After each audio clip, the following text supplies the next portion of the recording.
So we're going to look now at phonics.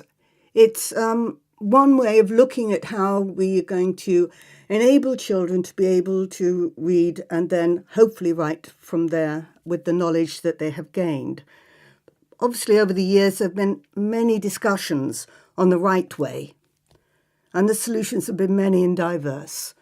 But illiteracy is still with us.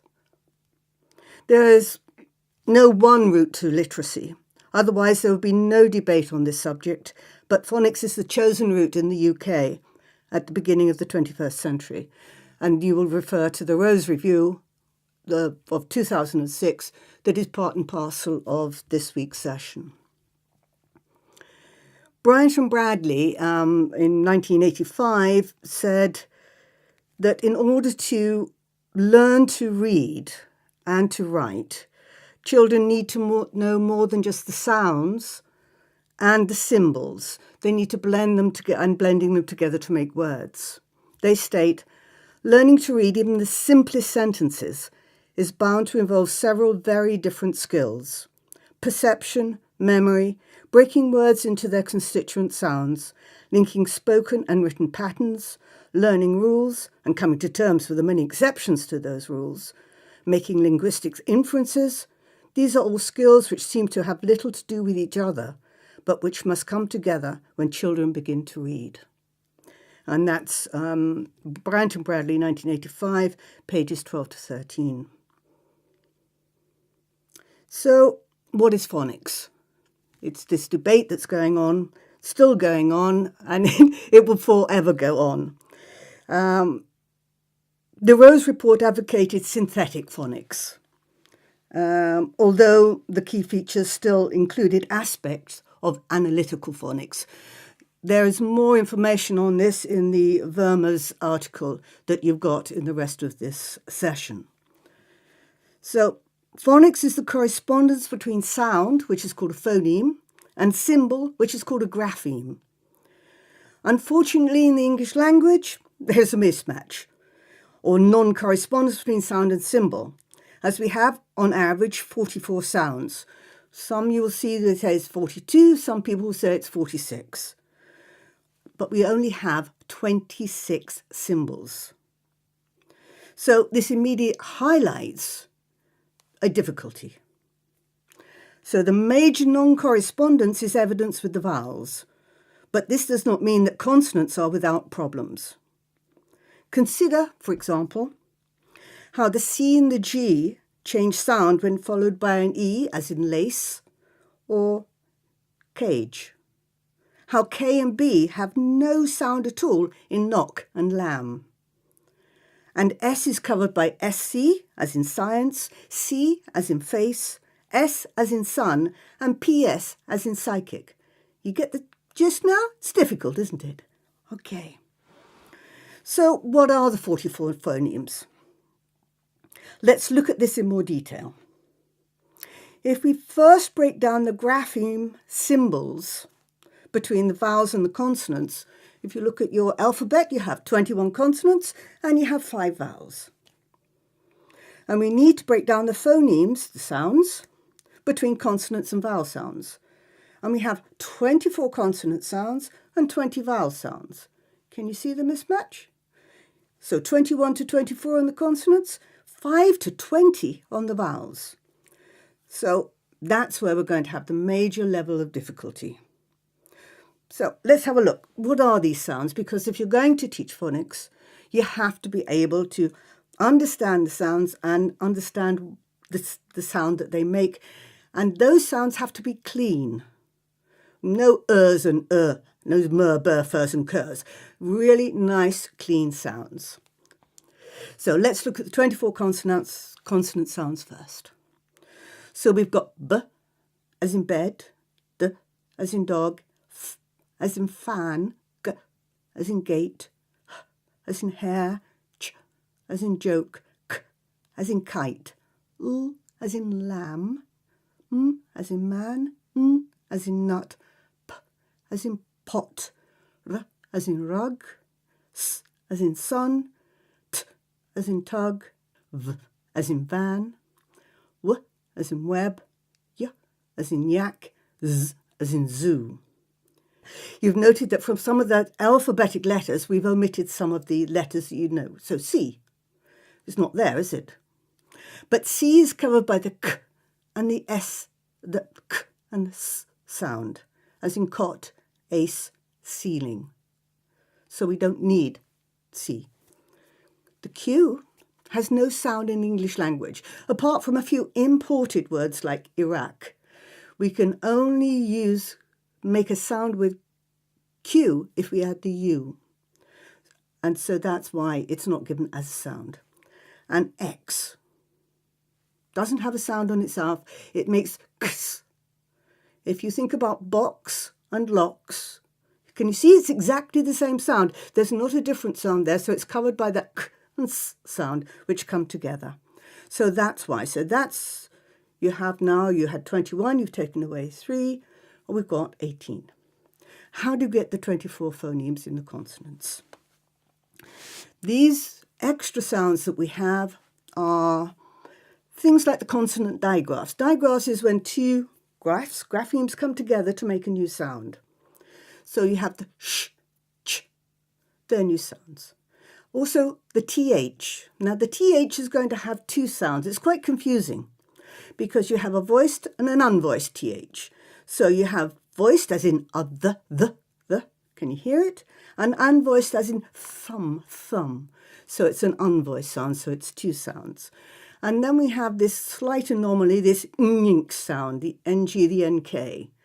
Some people treat it as one sound, so it's the ink. And the final sound is the shin, like in television, nation, revolution, that sound at the end there. So that covers and makes our 24 sounds. So 20 vowel sounds. Okay, so we start with the short vowel sounds, and that's how you're going to teach phonics to begin with. A as in apple, E as in egg, I as in igloo, O as in octopus, A as in udder. So those are the clean sounds. And if English isn't your first language, and a lot of you doing this course will not have English as your first language, these are the sounds you're going to have major problems with. Even if you're Irish, you'll have problems with these sounds because your sounds are much softer. But these are the hard voiced sounds. Okay, and then we go into the other sounds. So we've got 5. We need to make 20. So the other sounds are A as in tail, E as in eel, I as in tie, O as in boat, U as in moon, U as in book, O as in cork, R as in car, as in girl, ow as in ground, oi as in boil, air as in fair, ear as in deer, as in good. But then there's this extra one, so that makes 19. This is a little extra one. It's the most common vowel sound in the English language, and it's called the schwa vowel. And the schwa vowel we can't hear. It's not there, we can't hear it. It's silent. It comes from that sort of unstressed vowel sound from the German. If I said to you panda, how would you write panda? Doesn't say anything, does it? We don't say panda or panda for panda. We say panda. So it's a sound. And can you hear it in panda? Along, We don't say a-long or along, along. And elephant, elephant, yes? So it's a major disadvantage when teaching phonics, isn't it? You're going to tell the child, this says ah, and they look at it, it says So you can see that there's a problem there. But there is a little added difficulty.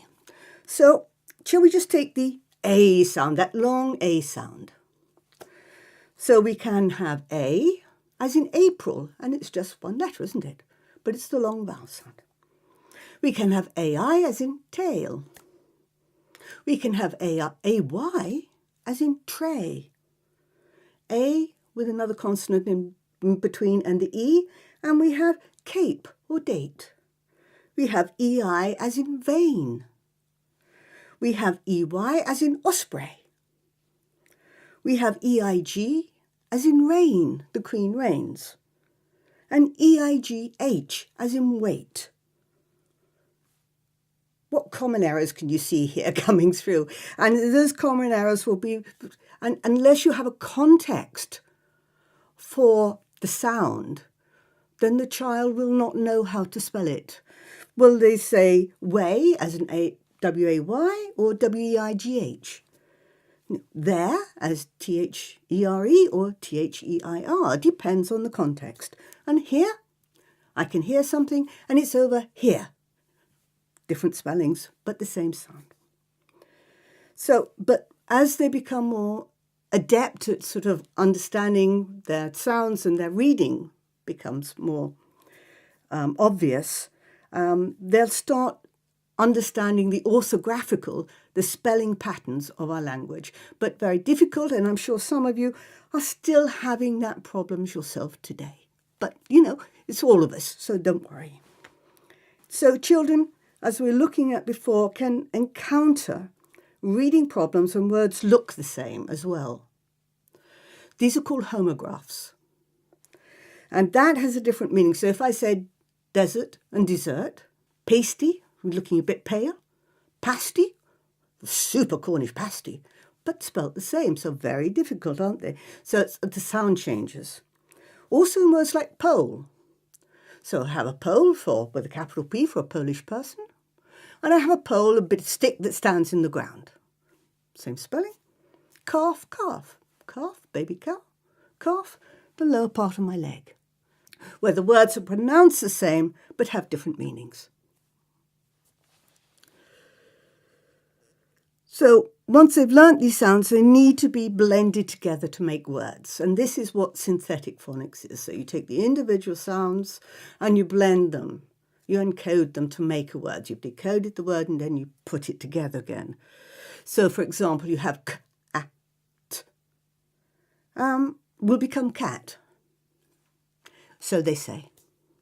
From my personal experience, this does not always happen. I've had one child who was a cat for 10 weeks. And it took 10 weeks for that to become cat. So don't think it's going to happen overnight. But there is one way, and when you're looking at the Rose Review or the Vermeer's sort of paper, there is one way, and it's talking about analytical phonics, is where you take a part and you look at sort of a lunk of the word, and then you sort of try and make sense of that. To a degree, you can do that with what is called onset and rhyme. Rhyme in this instance is R-I-M-E, not the other R-H-Y-M-E. So the rhyme means that it seems consistent. With the other R-H-Y-M-E, it means the rhyme doesn't have the same spelling. Here's a Gruffalo, why didn't you know? Yes, so you have the O and the O-W for the difference in the end. But so if you were to take something like the at, so the child has at, and it's got the at. If you then put the onset on, so we can have cat. Can you see how it starts to blend much more easily? And bat, and fat, and mat. It blends much better than just having that cat, mat. And this is where clean sounds are absolutely vital. Okay, if you have that schwari sound at the end, and you'll have this if you try and teach to a lot of children at the same time, because you'll shout to them to make them hear. So I'm shouting to you over there, I say mur. And you see that mur has come in, So there I have ma'atter, ma'atter, ma'atter, ma'atter, ma'atter, ma'atter. Will never become mat, not in a month of Sundays. So please, clean sounds. Okay, also remember that self-esteem and motivation need to be considered. Seeing others reading and enjoying books and being read to motivate a child towards literature and literacy. Unfortunately, in today's world, many children will come to you, never having seen a book, never having been read to. They do not understand the basis of a book or the value of a book, and it's a shame. But that's what happens. So you must try and help children to understand, to enjoy, to revel in literature, because That is the thing that will lead them into reading. And they need to do this with an encouraging and supportive atmosphere. Because what happens between you and the child links back to your understanding of Vygotsky. Vygotsky says what is interpersonal between you and I becomes intrapersonal, becomes part of me, becomes part of my learning. And he says, we propose that an essential feature of learning is that it creates the zone of proximal development. That is, learning awakens a variety of internal developmental processes that are able to operate only when the child is interacting with people in his environment and cooperation with his peers. Once these processes are internalized, they become part of the child's independent psychological functions. That's Vygotsky in 1978, page 90. So you can see, yes, you must teach the phonics because that is what the government deemed that you must do. And you must do it in this way, and there will be programs within your schools to teach it in this way. But it is only the empathy of the environment, the support of the environment, will lead a child into true literacy as opposed to functional literacy. The early years foundation stage, the latest one as well, the 2012, considers listening and speaking as essential and complementary aspects of language and development. So children need to be able to communicate in complete sentences and use language as a format for informing others of their thoughts before they can be expected to express themselves on paper. Freedom of speech between children and adults and between children and children should be fostered. Home corners are a good source of interaction and activities which will also encourage speaking and communication are bring and tell sessions, discussing outings, events, projects, etc. Listening to tapes and naming animals, using musical instruments, or through drama, music, and movement. Storytelling and story reading are essential prerequisites. But enable the children to do it. Do not always do the storytelling yourself. Do not always read the books yourself.